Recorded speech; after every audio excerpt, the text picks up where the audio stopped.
At 4 minutes past midnight on March 24th, 1989, the supertanker Exon Valdez ran aground on Bligh Reef in Prince William Sound.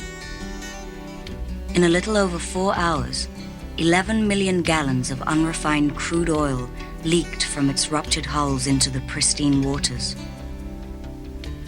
Not only were the islands and waters of the Sound affected by this event, but the lifestyles of all who were connected with the web of life that makes up Prince William Sound.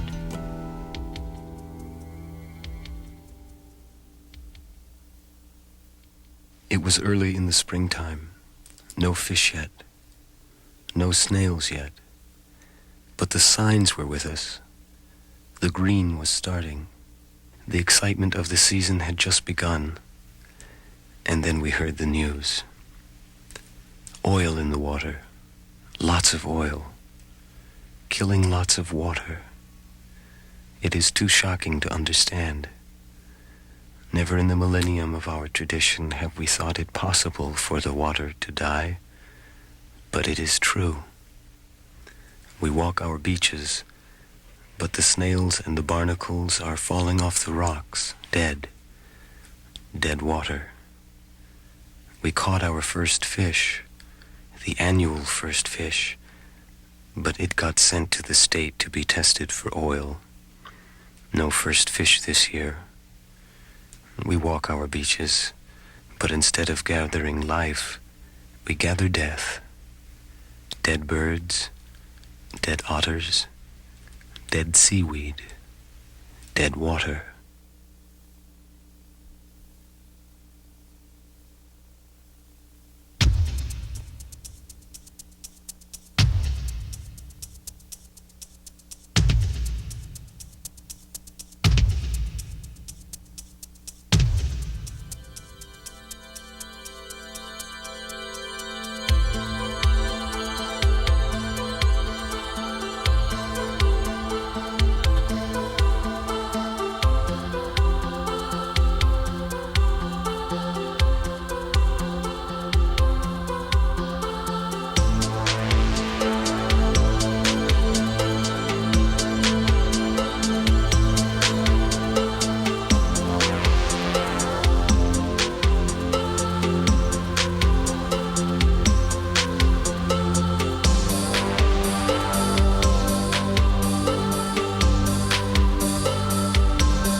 Before we have a chance to hold each other and share our tears, our sorrow, our loss, we suffer yet another devastation.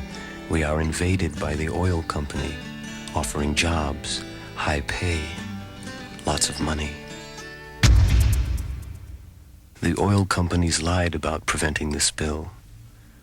Now they lie about the cleanup. Our people know what happens on the beaches. Spend all day cleaning one huge rock, and the tide comes in and covers it with oil again. Spend a week wiping and spraying the surface, but pick up a rock, and there's 4 inches of oil underneath. We start fighting. We lose trust for each other. We lose control of our daily life.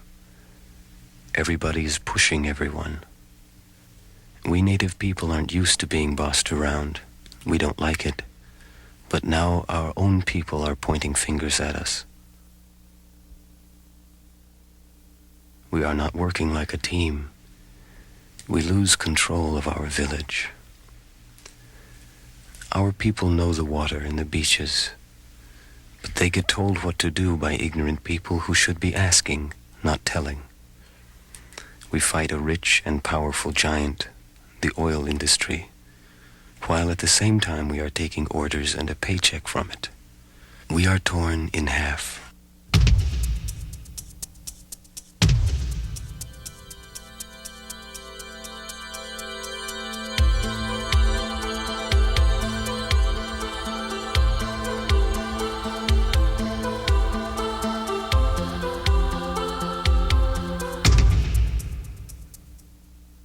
The following photographs were made on September 16, 1989, one day after most cleanup operations ceased for the winter. These beaches were designated environmentally stable.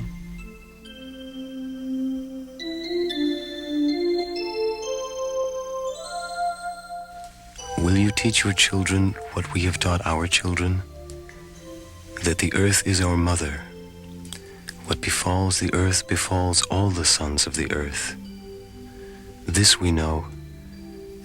The earth does not belong to man. Man belongs to the earth.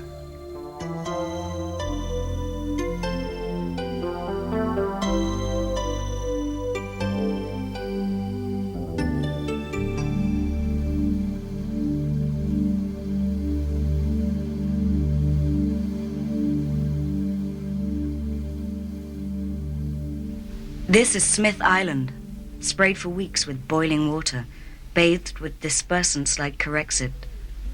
Before the spill, this island had the largest population of puffins in the Sound. Point Helen, its beaches boiled, then bioremediated. In bioremediation, nutrients are introduced onto the beaches to enhance microorganisms to degrade the oil.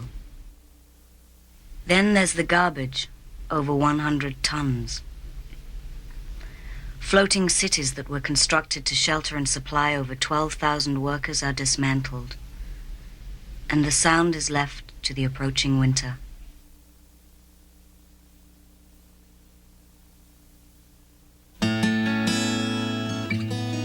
What happened in March 1989 in Prince William Sound is a responsibility for all of us to share. We must change our habits.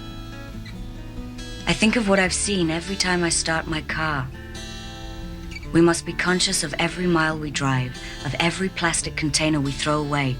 Our existence on this planet depends on it. I am an elder. I am chief. I will not lose hope, and I will help my people.